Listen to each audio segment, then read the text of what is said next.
Alto एक बिल्कुल चोमू सा लड़का था जिसे कभी लगा ही नहीं था कि वो जादूगर बन पाएगा, लेकिन उसकी जिंदगी पूरी तरह बदल जाती है जब गलती से वो एक अजीब सी डीमन लॉर्ड को समन कर लेता है जो उसे जादू सिखाने के बदले उसकी कटाना चूसने वाली थी। सब कुछ तब शुरू होता है जब आल्टो का प्रोफेसर बताता है कि भले ही आल्टो ने हर सब्जेक्ट में परफेक्ट नंबर लाया, लेकिन अगर वो समनिंग एग्जाम पास नहीं कर पाया तो अगली मैजिक ग्रेड में नहीं जा सकता। ये सुनकर प्रोफेसर उसे एक आखिरी मौका देता है, सिर्फ एक दिन अपना फेमिलियर समन करने का, और साफ कह देता है यही उसका आखिरी चांस है। कुछ ही देर बाद आल्टो लाइब्रेरी जाता है ये सोचकर कि शायद वहीं उसे कोई रास्ता मिल जाए। तभी अचानक एक प्राचीन समनिंग बुक आकर उसके सिर पर लगती है। आल्टो उस किताब को उठाता है और सोचता है शायद इसी में उसके बेकार जादू को ठीक करने का राज छुपा हो। रात को अपने डॉर्म में वो ध्यान से किताब पढ़ता है और आखिरी बार किस्मत आजमाने के लिए एक मैजिक सर्कल बनाता है। अचानक सर्कल चमकने लगता है और आल्टो की उम्मीदें जिंदा हो जाती हैं, और तभी उसके सामने प्रकट होती है खतरनाक लेकिन बेहद खूबसूरत डीमन लेडी वर्मेल। उसके सींग देखकर आल्टो समझ जाता है कि वो कोई बुरी शक्ति है, लेकिन जब उसकी नजर उसके भारी बदन पर जाती है तो वो महसूस करता है कि यही वो चीज है जिसकी वो दिल से दुआ कर रहा था। वर्मेल ये सब नोटिस कर लेती है और बिना देर किए अपने आप को उस पर झोंक देती है, ये कहते हुए कि वो उसकी हर इच्छा पूरी करने के लिए तैयार है। लेकिन आल्टो कोई गलत हरकत करने के बजाय उससे बस इतना कहता है, मेरी फेमिलियर बन जाओ। इतना कहते ही दोनों के बीच एक कॉन्ट्रैक्ट बन जाता है जो वर्मेल को उससे बांध देता है। जब वर्मेल को आल्टो की मैना की ताकत का एहसास होता है तो वो अचानक उसे चूम लेती है और उसकी मैना चूसने लगती है। फिर वो बताती है कि वो एक डीमन है और उसे याद दिलाती है कि वो उसका हर हुक्म मानने को तैयार है। लेकिन आल्टो शांति से बस इतना कहता है, कपड़े पहन लो। हालांकि वर्मेल जानबूझकर सबसे ज्यादा लुभाने वाला आउटफिट चुनती है। सोफे पर बैठकर वर्मेल बताती है कि आल्टो सिर्फ इसलिए उसे समन कर पाया क्योंकि उसकी मैना बेहद ताकतवर है। ये सुनकर आल्टो हैरान रह जाता है क्योंकि वो पहले कभी किसी को समन नहीं कर पाया था। तब वर्मेल समझाती है कि उसकी मैना इतनी ज्यादा है कि कोई आम फेमिलियर उसे सहन ही नहीं कर सकता, सिर्फ उसी जैसी ताकतवर डीमन ही ऐसा कर सकती है। जब आल्टो पूछता है कि उसने उससे कॉन्ट्रैक्ट क्यों किया तो वर्मेल बताती है कि आल्टो ने उसे उस किताब से आजाद किया जिसमें वो सदियों से बंद थी। और जब वो पूछता है कि उसे वहां बंद क्यों किया गया था तो वर्मेल बस इतना कहती है कि उसने अतीत में कुछ बहुत शरारती काम किए थे। अगले दिन आल्टो वर्मेल को एक ह्यूमन फेमिलियर बताकर क्लास में ले जाता है, लेकिन प्रोफेसर को यकीन ही नहीं होता कि ऐसा संभव है। तभी वर्मेल कॉन्ट्रैक्ट का निशान दिखाती है और प्रोफेसर पूरी तरह चौंक जाता है। वो मान लेता है कि ऐसा समनिंग पहले कभी नहीं हुआ और आल्टो को समनिंग एग्जाम में पास कर देता है। क्लास के दौरान प्रोफेसर वर्मेल को आल्टो के ज्यादा पास आने से रोकता है, लेकिन वर्मेल याद दिलाती है कि एकेडमी हमेशा स्टूडेंट्स और फेमिलियर्स के करीबी रिश्ते को बढ़ावा देती आई है। आखिरकार प्रोफेसर इसे नजरअंदाज कर देता है, लेकिन ये सब देखकर आल्टो की बचपन की दोस्त लिलिया जो अंदर ही अंदर जल रही थी अब और बर्दाश्त नहीं कर पाती और वर्मेल पर चिल्ला पड़ती है। उसके गुस्से की वजह से प्रोफेसर उसे क्लास से बाहर निकाल देता है। क्लास के बाद लिलिया आल्टो को ढूंढती है और उससे जवाब मांगती है कि आखिर वर्मेल है कौन। आल्टो याद करता है कि पिछली रात वर्मेल ने अपने सींग और पूंछ छुपा लिए थे क्योंकि इंसानों को सदियों से डीमन से नफरत करना सिखाया गया है, इसलिए वो लिलिया से बस यही कहता है कि वो मेरी फेमिलियर है। लेकिन लिलिया जलन में आकर उसे ड्यूएल के लिए चुनौती देती है। शर्त ये होती है कि जो हारेगा वो जीतने वाले की एक बात मानेगा। होश में आते ही लिलिया अपनी ताकतवर विंड स्पिरिट फेमिलियर सिल्फिड को समन करती है। जैसे ही वो वर्मेल पर खतरनाक जादू चलाने की तैयारी करती है आल्टो डर के मारे कांपने लगता है और सीधे जाकर वर्मेल के पीछे छुप जाता है। फिर वर्मेल उससे कहती है कि उसकी ताकत पर थोड़ा भरोसा रखे और खुद आगे बढ़कर हमला झेलने चली जाती है। लिलिया पूरे जोर से हमला करती है और सोचती है कि अब तो आल्टो सिर्फ उसी का है, लेकिन जैसे ही धूल बैठती है वर्मेल बिना एक भी खरोंच के उसकी तरफ चलकर आती है और अपनी डरावनी मौजूदगी से लिलिया को जकड़ लेती है। इसके बाद वो अपनी अजीब सी ताकत से लिलिया का सारा होश उड़ा देती है और पूरी एकेडमी के सामने उसकी हालत खराब कर देती है। ड्यूएल जीतने के बाद लिलिया मान जाती है कि वो वही करेगी जो आल्टो चाहेगा, लेकिन आल्टो इस मौके का गलत फायदा उठाने के बजाय बस इतना कहता है कि लिलिया वर्मेल से दोस्ती कर ले। थोड़ा हिचकिचाने के बाद लिलिया हाथ मिलाकर इस बात पर राजी हो जाती है। बाद में अपने कमरे में वर्मेल जीत के इनाम के तौर पर आल्टो से ट्रीट मांगती है। काफी देर तक करीबी पल बिताने के बाद आल्टो उससे पूछता है कि उसे उसकी मैना की जरूरत ही क्यों पड़ती है। वर्मेल बताती है कि इतने लंबे समय तक सील होने की वजह से वो कमजोर हो गई थी और आल्टो की मैना ही एक वजह है जिससे वो अभी तक इस दुनिया में अपना शरीर बनाए रखे हुए है। अगले ही पल वो कहती है कि अगर ये सब ज्यादा लग रहा है तो वो कहीं और से भी मैना ले सकती है, लेकिन शर्मीला आल्टो साफ मना कर देता है। अगले दिन जब दोनों कैंपस में दाखिल होते हैं आल्टो वर्मेल से कहता है कि वो थोड़ा कम ध्यान खींचे क्योंकि उसकी वजह से उसकी इज्जत पहले ही काफी खराब हो चुकी है। तभी अचानक एक हाई लेवल ड्रैगन उनकी तरफ तेजी से आता दिखता है। वर्मेल बिना ज्यादा सोचे उसे हल्के से उछालकर आसमान के पार भेज देती है। कुछ देर बाद एक ऑडिटोरियम में एक प्रोफेसर सबका दूसरे साल में स्वागत करता है और नया सिलेबस समझाने लगता है। इसी बीच आल्टो वर्मेल से कहता है कि किसी ड्रैगन को ऐसे उड़ा देना आम इंसानों वाली हरकत नहीं होती। जब वो उसे समझाने की कोशिश करता है कि कैसे बेवजह ध्यान से बचा जाए तभी उसे एहसास होता है कि हॉल का हर लड़का उसी की तरफ टकटकी लगाए बैठा है। थोड़ी देर बाद डीमन सील्स की क्लास शुरू होती है जहां वर्मेल पूरे समय आल्टो के बिल्कुल करीब रहती है, वहीं लिलिया बड़ी मुश्किल से अपना गुस्सा काबू में रखती है। क्लास के बाद तीनों डॉम की तरफ जा रहे होते हैं। तभी वर्मेल पूछती है कि लिलिया उनके पीछे क्यों आ रही है। आल्टो याद दिलाता है उस दोस्ती वाले वादे को जिस पर वो तीनों राजी हुए। अचानक वहाँ एक ड्रैगन राइडर आता है, नाम होता है रेक्स, अपने भाई के साथ। वो उस ड्रैगन के बारे में बात करने आता है जिसे वर्मेल ने आसमान में उछाल दिया था, क्योंकि वो उसका फेमिलियर था। रेक्स गुस्से में बड़बड़ाने लगता है, लेकिन वर्मेल जानबूझकर उसे उलझाए रखती है। इसी बीच आल्टो एक क्रिस्टलाइजेशन स्पेल चला देता है और दोनों भाइयों को वहीं जमा देता है। वर्मेल उसकी तारीफ करती है कि वो इतना ताकतवर जादू यूज कर पाया, लेकिन तभी रेक्स बर्फ तोड़कर बाहर निकलता है और नर्क से एक भयानक टी-रेक्स को समन कर देता है। ये देखकर लिलिया उसे समझाने की कोशिश करती है और पूछती है कि एक 5th year student 2nd year वालों से क्यों उलझ रहा है, जबकि वो साफ तौर पर जीत सकता है। रेक्स उसकी बात अनसुनी कर देता है और कहता है कि वो तभी रुकेगा जब वर्मेल उसके कमरे में जाकर माफी मांगेगी। ये सुनते ही आल्टो आगे बढ़कर वर्मेल के सामने खड़ा हो जाता है। तब रेक्स उस ताकतवर डायनो को उस पर हमला करने भेज देता है। उसी पल वर्मेल आल्टो को गले लगाती है और पिछली रात ली हुई सारी मैना उसे लौटा देती है। जैसे ही वो उसे छोड़ती है, आल्टो का क्रिस्टलाइजेशन स्पेल आग उगलते डायनो को चीर देता है और रेक्स का सिर लगभग फूट ही जाने वाला होता है। इसके बाद वर्मेल अपनी डरावनी आभा दिखाती है जिससे रेक्स पूरी तरह टूट जाता है। डर के मारे वो हार मान लेता है और उनसे माफी मांगता है। बाद में आल्टो वर्मेल के साथ अपने कमरे में लौटता है और समझाता है कि ऐसी ही परेशानियों की वजह से उसे बेवजह ध्यान खींचना बंद करना होगा। वर्मेल इस बात को मान लेती है और पूछती है कि वो एक स्टूडेंट बनकर इतनी तकलीफ क्यों झेल रहा है। वो उसे जितना चाहे उतना पैसा देने की पेशकश भी करती है, लेकिन आल्टो मना कर देता है। फिर वर्मेल पूछती है कि वो जिंदगी में बनना क्या चाहता है। थोड़ा सोचने के बाद आल्टो कहता है कि वो एक महान मेज बनना चाहता है। वो समझाता है कि मेजेस 4 रैंकों में बटे होते हैं, गोल्ड, सिल्वर, ब्रॉन्ज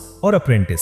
जहाँ ज्यादातर बेहतरीन स्टूडेंट्स भी ब्रॉन्ज तक ही पहुंच पाते हैं, वहीं आल्टो का सपना है कि वो गोल्ड से भी आगे जाए और एक प्लैटिनम मेज बने जिसे राज्य विज्ञान में उसके योगदान के लिए पहचाने। अगले दिन लिलिया नोटिस करती है कि आल्टो काफी थका थका सा लग रहा है। वो मुस्कुराते हुए कहती है कि उसे पहले से ही पता है कि वर्मेल ने रात भर उसे चैन से सोने नहीं दिया होगा। तभी वहाँ 2 स्टूडेंट आते हैं, मार्क्स और शेरिल। मार्क्स अचानक आल्टो को घुमाने लगता है और रेक्स को हराने के लिए उसकी तारीफ करने लगता है। ये देखकर वर्मेल लिलिया से पूछती है, ये उछलता कूदता जोकर कौन है? आल्टो बताता है कि मार्क्स एक नोबल फैमिली से है। इसी बीच एक टीचर आता है और आल्टो से कहता है कि वो लिलिया और शेरिल को लेकर प्रिंसिपल के पास जाए। कुछ देर बाद प्रिंसिपल उन्हें बताता है कि उसे 2nd ईयर से एक रिप्रेजेंटेटिव चुनना है। वर्मेल खुशी से आल्टो को बताती है कि ये उसके सपने की तरफ एक बड़ा कदम है, लेकिन प्रिंसिपल आगे समझाता है कि ये रोल पाने के लिए उन्हें टेस्ट पास करना होगा। कुछ समय बाद वो सब एक जादुई जंगल में पहुंचते हैं जहां उन्हें एक बेहद दुर्लभ फेरी फ्लावर ढूंढना है। मार्क्स पूछता है कि प्रिंसिपल उसे अकेला क्यों छोड़ गया। इस पर शेरिल बोलती है कि शायद इसलिए क्योंकि उसकी सोच पैट्रिक स्टार जैसी है। फिर भी मार्क्स जिद करता है और अकेले जंगल में भाग जाता है, लेकिन कुछ ही देर में वो एक खतरनाक पौधे में फंस जाता है। उसे ढूंढने के बाद शेरिल वहीं रुक जाती है उसे बचाने के लिए और आल्टो आगे बढ़ता है वर्मेल और लिलिया के साथ। कुछ देर बाद उन्हें वो फेरी फ्लावर मिल जाता है, लेकिन साथ ही वहाँ 3 भयानक सर्बेरस भी पहरा दे रहे होते हैं। लिलिया एक इनविजिबिलिटी पोशन निकालती है। आल्टो हैरानी से पूछता है कि उसके पास इतना रेयर पोशन कैसे है। लिलिया थोड़ी घबरा जाती है और बात बदल देती है। वो पोशन पी लेती है और चुपचाप आगे बढ़ने लगती है। आल्टो दूसरी तरफ देखने का नाटक करता है, हालांकि उससे कुछ बदलने वाला नहीं था। जैसे ही लिलिया धीरे धीरे सर्बेरस के पास से निकलती है, वर्मेल आल्टो को याद दिलाती है कि वो यहाँ कॉम्पिटिशन के लिए आए हैं, ना कि तमाशा देखने। आल्टो पूछता है कि क्या वो उसकी मैना बढ़ा सकती है जैसे उसने पहले किया था। वर्मेल कहती है कि सर्बेरस को हराना आसान है, उसके लिए बस थोड़ी सी मैना चाहिए। तभी सर्बेरस का एक सिर लिलिया को महसूस कर लेता है और हमला करने लगता है। तुरंत आल्टो एक आग का जादू चलाता है और उसका ध्यान अपनी तरफ खींच लेता है। इसी मौके का फायदा उठाकर लिलिया तेजी से फूल की तरफ दौड़ती है। उसी पल वर्मेल एक ताकतवर डीमन आर्ट इस्तेमाल करती है और सर्बेरस को सीधे अंडरवर्ल्ड भेज देती है। वो आल्टो की तारीफ करती है कि इतनी भागदौड़ के बाद भी उसमें दम बचा हुआ है। लिलिया वापस आती है और कहती है कि फूल आल्टो ही रखे क्योंकि उसने उसकी जान बचाई थी, लेकिन अचानक उसका पोषण असर खो देता है और वो जोर से चौंक जाती है। शर्म के मारे उसके हाथ से फूल छूट जाता है और हवा उसे उड़ाकर शेरिल तक पहुंचा देती है, जो उसी समय मार्क्स को उस पौधे से बचाकर ला रही होती है। कई घंटे बाद अकेडमी में शेरिल पूछती है कि क्या वो सच में ठीक है कि वही रिप्रेजेंटेटिव बने। सब उसके लिए राजी हो जाते हैं और लिलिया वादा करती है कि अगली बार वो ईमानदारी से जीतेगी। अगले दिन वर्मेल पहली बार क्रेप खाती है और उसका स्वाद चखकर पूरी तरह से हैरान रह जाती है। आल्टो को पहले अजीब लगता है, लेकिन जब वो बताती है कि उसके जमाने में ये चीज थी ही नहीं, तो उसे याद आता है कि वर्मेल सदियों तक किताब में बंद रही। वो सोचने लगता है कि उसने कभी उससे उसके पुराने जीवन के बारे में पूछा ही नहीं। जैसे ही वो सवाल पूछने वाला होता है, उन्हें आसमान में ड्रैगन राइडर्स का एक दल दिखाई देता है। बाकी स्टूडेंट्स कैप्टन क्रिस की तारीफों में लगे होते हैं। वर्मेल आल्टो से पूछती है कि वो क्या बात करना चाहता था, लेकिन आल्टो बात टाल देता है और कहता है कि अगली बार वो उसे और ट्रीट्स दिलाएगा। वर्मेल मुस्कुराकर अपना क्रेप उसके साथ बांट लेती है। थोड़ी देर बाद वो लिलिया और मार्क्स से मिलते हैं, जो कैप्टन क्रिस की बहादुरी की बातें कर रहे होते हैं। तभी लिलिया आल्टो को याद दिलाती है कि रेक्स भी एक ड्रैगन राइडर ही है और शायद ये सब इसी जैसे होते हैं, लेकिन मार्क्स जोर देकर कहता है कि क्रिस अलग है क्योंकि ड्रैगन राइडर्स की शुरुआत उसने अपने दम पर की थी। वो आगे बताता है कि क्रिस एकेडमी की 7 गोल्ड स्क्वायर मेजर्स में से एक है और साथ ही स्टूडेंट काउंसिल की एक एग्जीक्यूटिव ऑफिसर भी है। ये सुनकर एल्टो काफी एक्साइटेड हो जाता है क्योंकि उसे हमेशा लगता था कि पढ़ाई के साथ साथ गोल्ड स्क्वायर तक पहुंचना नामुमकिन है। वो मार्क्स के साथ क्रिस की तारीफों में लग जाता है। तभी लिलिया वर्मेल को बताती है कि काउंसिल के सारे 5 मेंबर गोल्ड स्क्वायर मेजर्स हैं और इतनी ताकतवर टीम से तो एकेडमी के प्रोफेसर भी थोड़ा डरते हैं। जब एल्टो कहता है कि वो भी एक दिन इतना ताकतवर बनेगा तो वर्मेल जोश में आकर उसे हौसला देती है कि वो जरूर कर पाएगा, लेकिन लिलिया तुरंत वर्मेल को पीछे हटाती है और सबके सामने ज्यादा ड्रामा ना करने को कहती है। इसके बाद लिलिया शेरिल के साथ चेंजिंग रूम जाती है और वर्मेल की अजीब हरकतों की शिकायत करने लगी। तभी उसकी नजर शेरिल पर जाती है और उसे एहसास होता है कि वो अब तक काफी शांत और सिंपल बनी हुई थी। वो शेरिल की तारीफ करती है, फिर कहती है कि वर्मेल पर उसे भरोसा नहीं है क्योंकि इतनी आसानी से सर्बरस को हराना गोल्ड स्क्वायर मेज के लिए भी आसान नहीं होता। तभी शेरिल अचानक पूछती है कि क्या तुम्हें एल्टो पसंद है? लिलिया तुरंत मना कर देती है और कहती है कि वो बस उसकी फिक्र करती है क्योंकि वो उसे सालों से जानती है। शेरिल उसे चेतावनी देती है कि अगर उसने जल्दी कुछ नहीं किया तो एल्टो वर्मेल के ज्यादा करीब हो सकता है। इसी बीच लिलिया को एहसास होता है कि वर्मेल उनके साथ चेंजिंग रूम में आई ही नहीं थी। उधर एल्टो और बाकी लड़के परेशान हो जाते हैं क्योंकि वर्मेल गलत जगह पहुंच गई होती है और सब गड़बड़ हो जाती है। थोड़ी देर बाद एल्टो उससे पूछता है कि वो वहां क्यों आ गई थी। वर्मेल मासूमियत से कहती है कि उसे लगा यही सही रास्ता है। तभी लिलिया आकर उसे डांटती है और कहती है कि उसे जरा दिमाग से काम लेना चाहिए। एल्टो फिर से उसे सबके बीच ज्यादा ध्यान न खींचने की सलाह देता है। तभी स्टूडेंट काउंसिल वहां पहुंचती है और सब लोग एक तरफ हट जाते हैं। जहां सब क्रिस को देखकर हैरान होते हैं वहीं वर्मेल और क्रिस एक दूसरे को घूरते हैं। क्रिस को भी कुछ अजीब सा महसूस होता है। कई घंटे बाद एल्टो नहाते हुए सोचता रहता है कि काउंसिल के लोग कितने ताकतवर लग रहे थे। वर्मेल भी मानती है कि उसने भी वही महसूस किया था। तभी एल्टो को एहसास होता है कि वर्मेल को वहां नहीं होना चाहिए और वो बाहर निकलने की कोशिश करता है, लेकिन वर्मेल हंसते हुए कहती है कि उसे रोज मेहनत करनी होगी तभी वो अपने सपनों तक पहुंचेगा। उधर उसी समय क्रिस रेक्स की अच्छे से क्लास लेती है और उसे उसकी हार के लिए खरी खोटी सुनाती है। वो उसे बताती है कि इतनी बड़ी बड़ी बातें करने के बाद हार जाना किसी बहाने से ठीक नहीं होता। रेक्स जवाब देने की कोशिश करता है लेकिन क्रिस उसे चुप करा देती है। आखिरकार रेक्स तंग आकर छोड़ने का फैसला कर लेता है और क्रिस उसे वहां से भगा देती है। फिर वो एल्टो के बारे में जानने का मन बनाती है। अगले दिन एल्टो इन्फर्मरी जाता है क्योंकि पूरे स्कूल में यही चर्चा होती है कि क्रिस ने रेक्स की हालत खराब कर। जब एल्टो पूछता है कि हुआ क्या था तो रेक्स का भाई बताने लगता है, लेकिन रेक्स उसे रोक देता है। वो एल्टो से पूछता है कि उसे डायनासोर्स कैसे लगते हैं। एल्टो मुस्कुराकर कहता है कि उसे डायनासोर्स हमेशा से काफी कूल लगे हैं। ये सुनकर रेक्स उसे जाने को कह देता है और कहता है कि उसकी चोटों से एल्टो का कोई लेना देना नहीं है। लेकिन कुछ ही मिनट बाद लिलिया ऑल्टो को डुअल रिंग की तरफ जाते देख रोकने की कोशिश करती है। वो उसे याद दिलाती है कि उन्हें बेवजह ध्यान से बचना था। इसके बावजूद ऑल्टो वर्मेल के साथ क्रिस को चुनौती देने चला जाता है। जैसे ही दोनों की नजरें मिलती हैं, क्रिस उसे पीछे हटने का मौका देती है, लेकिन ऑल्टो मना कर देता है। क्रिस उसकी हिम्मत की तारीफ करती है और कहती है कि अब वो उसे थोड़ी अकल सिखाएगी। जैसे ही वो अपना ड्रैगन समन करती है, वर्मेल ऑल्टो को अपने करीब खींचती है और उसकी गोल्डन मैना को एक्टिवेट कर देती है। दोनों तरफ से जबरदस्त हमले शुरू हो जाते हैं। उसी दौरान रेक्स का भाई दौड़ता हुआ इन्फर्मरी पहुंचता है और उसे डुअल के बारे में बताता है। थोड़ी देर बाद क्रिस ऑल्टो के एक और जोरदार हमले को रोकती है और मान लेती है कि वो आम सेकेंड ईयर स्टूडेंट से काफी आगे है। लेकिन उसे सबसे ज्यादा हैरानी इस बात की होती है कि वर्मेल बिना किसी ढाल या सुरक्षा जादू के उसके हमलों को रोक रही है। क्रिस एक तगड़ा कॉम्बो चलाती है जिससे वर्मेल घुटनों पर आ जाती है। ये देखकर ऑल्टो डर जाता है और अकेले ही आगे बढ़ने की कोशिश करता है, लेकिन वर्मेल उसे रोकती है और कहती है कि उसे बस और मैना पैदा करने पर ध्यान देना है। जैसे ही ऑल्टो ऐसा करता है, दोनों अपनी ताकत मिलाकर क्रिस पर एक जबरदस्त क्रिस्टल स्पेल चला देते हैं। धूल बैठने के बाद ऑल्टो खुश हो जाता है क्योंकि रिंग का क्रिस वाला हिस्सा टूट चुका होता है। उसे लगता है कि हमला जरूर लगा है, लेकिन तभी क्रिस अपने ड्रैगन के साथ वापस दिखाई देती है और कहती है कि उनकी गलती थी, सिर्फ उसी पर ध्यान देना। इसके बाद वो आग के गोले बरसाने लगती है और खुद को सबसे ऊपर समझने लगती है। इसके बावजूद ऑल्टो हमलों से बचते हुए कहता है कि वो सबको कम आंकने में गलत है। क्रिस उसे जवाब देती है, तो डुअल जीत कर साबित करो। वर्मेल भी मान जाती है कि यही एक तरीका है क्रिस को समझाने का। दोनों फिर से अपनी ताकत जोड़ते हैं और ऑल्टो की गोल्डन मैना का और भी ज्यादा शक्तिशाली रूप निकालते हैं। वो एक विशाल क्रिस्टल क्रिस की तरफ भेजते हैं, लेकिन क्रिस उसे आसानी से आग से तोड़ देती है और कहती है कि एक ही चाल 2 बार चलाना बेवकूफी है। अगले ही पल क्रिस को एहसास होता है कि ऑल्टो और वर्मेल विस्फोट में गायब हो गए हैं और जब वो पलट कर देखती है तो दोनों उसके बिल्कुल पीछे खड़े हैं, एक और क्रिस्टल के साथ। उसी समय रेक्स अपने भाई से कहता है कि डुअल की बातें बंद करे क्योंकि ऑल्टो अभी भी क्रिस जैसी ताकतवर मेज को हराने के लायक नहीं है। लेकिन तभी ऑल्टो क्रिस्टल को क्रिस की गर्दन के पास रोक देता है। पूरी एकेडमी तालियों और शोर से गूंज उठती है क्योंकि आज तक कोई आम स्टूडेंट काउंसिल के मेंबर को नहीं हरा पाया था। कुछ ही देर में ऑल्टो के आसपास ऐसे स्टूडेंट जमा हो जाते हैं जैसे वो उसके पुराने फैन हो। ये देखकर लिलिया का पारा चढ़ जाता है क्योंकि वही अकेली थी जो शुरू से ऑल्टो की काबिलियत पर भरोसा करती थी। वो गुस्से में कुछ ज्यादा ही करने वाली होती है, लेकिन ऑल्टो उसे शांत कर देता है। तभी एक प्रोफेसर आते हैं, नाम होता है ऑब्सिडियन। वो डुअल के बारे में पूछते हैं, लेकिन ऑल्टो के नए फैन ही पूरी कहानी सुना देते हैं। ऑब्सिडियन ऑल्टो की तारीफ करता है और चेतावनी देता है कि ऐसे डुअल खतरनाक भी हो सकते थे। इतना कहकर वो अपनी टीम के साथ चला जाता है। जब लिलिया नोटिस करती है कि ऑल्टो हमेशा लोगों से घिरा रहता है, तो ऑल्टो मजाक में पूछ लेता है कि क्या वो भी उसमें दिलचस्पी रखती है। इस पर लिलिया उसे पकड़कर हिला देती है और कहती है कि ज्यादा दिमाग ना चलाए। उधर रेक्स देखता है कि क्रिस जमीन साफ कर रही है और पूछता है कि वो ऐसा क्यों कर रही है। क्रिस बताती है कि ड्रैगन राइडर्स की कैप्टन होने का मतलब ये नहीं कि हारने पर सजा न मिले। वो रेक्स से अपने बर्ताव के लिए माफी मांगती है। रेक्स झाड़ू पकड़ लेता है और कहता है कि अब सब ठीक है, क्योंकि अब वो खुद को सबसे ऊपर नहीं समझती। उस रात बाद में वर्मेल ऑल्टो को हल्की सी किस के साथ जगा देती है। लाइट जलाते हुए ऑल्टो उससे कहता है कि वो उसकी नींद में बेवजह खलल न डाले, लेकिन वर्मेल बताती है कि आज ऐसा करना जरूरी था, क्योंकि लड़ाई में उसकी काफी मैना खर्च हो गई थी। जब ऑल्टो फिर भी टालने की कोशिश करता है तो वर्मेल पूछती है कि क्या उसे अब उसकी किस पसंद नहीं रही। इस पर ऑल्टो समझाता है कि इतनी बार किसी को किस करना ठीक नहीं जब तक उससे सच में प्यार ना हो। अगले ही पल वो उसे अपने करीब खींच लेती है और धीरे से कहती है कि उसे सच में उससे प्यार हो गया है। ये सुनते ही ऑल्टो के रोंगटे खड़े हो जाते हैं। अगले दिन लिलिया नोटिस करती है कि वर्मेल आज कुछ ज्यादा ही फ्रेश लग रही है और पूछती है कि वजह क्या है। वर्मेल बात बदल देती है ताकि कोई नई परेशानी न खड़ी हो। वहीं ऑल्टो लगातार उसी बात के बारे में सोचता रहता है और अचानक लाइब्रेरी भागता है ताकि ऑब्सिडियन से पूछ सके कि क्या डीमन इंसानों से प्यार कर सकते हैं। थोड़ा सोचने के बाद ऑब्सिडियन बताता है कि रिकॉर्ड में सिर्फ वही मामले मिले हैं जहां कोई सकूबस किसी इंसान से ज्यादा जुड़ गई थी। वो समझाता है कि क्योंकि डीमन ज्यादातर मैना पर निर्भर रहते हैं, तो अक्सर ऐसा प्यार बस जरूरत की वजह से होता है। कई घंटे बाद ऑल्टो डिनर पर वर्मेल के साथ बैठता है। वो ध्यान देता है कि वर्मेल तो मजे से खा रही है, लेकिन उसने खुद एक और भी नहीं लिया। वर्मेल पूछती है कि क्या वो ठीक है। वो उसके खाने से थोड़ा लेने की कोशिश करती है, लेकिन ऑल्टो उसे रोक देता है और हिम्मत जुटाकर पूछता है कि क्या वो उसे सिर्फ इस्तेमाल तो नहीं कर रही। वर्मेल उसे गले लगाती है और पूछती है कि ये बात उसे इतना क्यों परेशान कर रही है। ऑल्टो बताता है कि जब भी मौका मिलता है वो उससे मैना ले लेती है। वर्मेल समझाती है कि मैना उसके जिंदा रहने के लिए कितनी जरूरी है। फिर वो उसे किस करती है, लेकिन इस बार ऑल्टो महसूस करता है कि उसने उसकी मैना नहीं ली। वर्मेल मुस्कुरा कर कहती है कि यही उसके प्यार का सबूत है। वो उससे फिर से किस मांगती है, लेकिन ऑल्टो शर्माते हुए मना कर देता है। अगले दिन लिलिया फिर वही चमक वर्मेल के चेहरे पर देखती है और मजाक में सोचती है कि कहीं वो ऑल्टो की वजह से तो नहीं। उसी दौरान ऑल्टो ऑब्सिडियन को बाहर जाते देखता है और उससे कल की बात के लिए धन्यवाद करने दौड़ता है। ऑब्सिडियन कहता है कि उसे किसी भी स्टूडेंट की मदद करके खुशी होती है। फिर वो पूछता है कि ऑल्टो को डीमन और इंसान रिश्तों में अचानक इतनी दिलचस्पी क्यों आ गई। ऑल्टो कहता है कि वो बस यूं ही क्यूरियस था। ऑब्सिडियन मजाक में कहता है कि सारी लड़कियां गुस्सैल डीमन जैसी ही होती हैं, बस कूल दिखने की कोशिश में। ऑल्टो उसे घूर कर देखता है और सोचता है कि आखिर कोई ऐसी बातों पर कैसे फिदा हो सकता है। काफी देर बाद एमा नाम की एक लड़की ऑब्सिडियन के कमरे में आती है और पूछती है कि उसे क्यों बुलाया गया है। ऑब्सिडियन कहता है कि उसे एक जरूरी काम में मदद चाहिए। कुछ घंटे बाद एमा अपने कमरे में बेहोश पाई जाती है और बर्फ में जमी हुई हालत में होती है। धीरे धीरे ये खबर पूरे कैंपस में फैल जाती है और वाइस प्रेसिडेंट रूगा तक पहुंचती है। रूगा शांत रहते हुए कहता है कि इस साल ये चौथी बार है जब कोई स्टूडेंट ऐसी हालत में मिला है। डुअलिंग कमेटी की चेयरपर्सन जेसिका बताती है कि एमा के कमरे की बर्फ इतनी मजबूत थी कि 5 लोगों को मिलकर उसे तोड़ना पड़ा था। रूगा कहता है कि सिल्वर स्क्वायर मेज के लिए इतनी ताकतवर आइस मैजिक चलाना नामुमकिन है। जब जेसिका बताती है कि काउंसिल प्रेसिडेंट इस खबर से काफी परेशान है, तो रूगा वादा करता है कि वो इस मामले को खुद देखेगा। इधर ऑल्टो वर्मेल की हाइट नाप रहा होता है। जब वर्मेल पूछती है कि उसके पास मेजरिंग टेप क्यों है, तो ऑल्टो बताता है कि वो रोज अपनी हाइट चेक करता है। वर्मेल धीरे धीरे उसे चिढ़ाने की कोशिश करती है कि उसकी हाइट ज्यादा नहीं बढ़ेगी, लेकिन ऑल्टो सुनने से मना कर देता है। वो सोचने लगता है कि अब उसे एक और रिपोर्ट भी बनानी है। दरअसल पहले ही एक टीचर ने सबको कहा था कि अपने अपने फेमिलियर्स पर डिटेल में रिपोर्ट तैयार करें। ऑल्टो अपने प्रोजेक्ट को लेकर पहले ही घबरा हुआ था, लेकिन वर्मेल इस काम को लेकर काफी एक्साइटेड थी और जल्दी से कमरे में लौटना चाहती थी। हाइट लिखने के बाद ऑल्टो अब उसकी हॉबीज जैसी नॉर्मल चीजों पर ध्यान देता है, लेकिन वर्मेल उसे बार बार टीज करने लगती है और सही मेजरमेंट लेने की जिद करती है। ऑल्टो उसे रोकने की कोशिश करता है, लेकिन तभी सिल्फीड खिड़की से पूरा सीन देख रहा होता है। थोड़ी देर बाद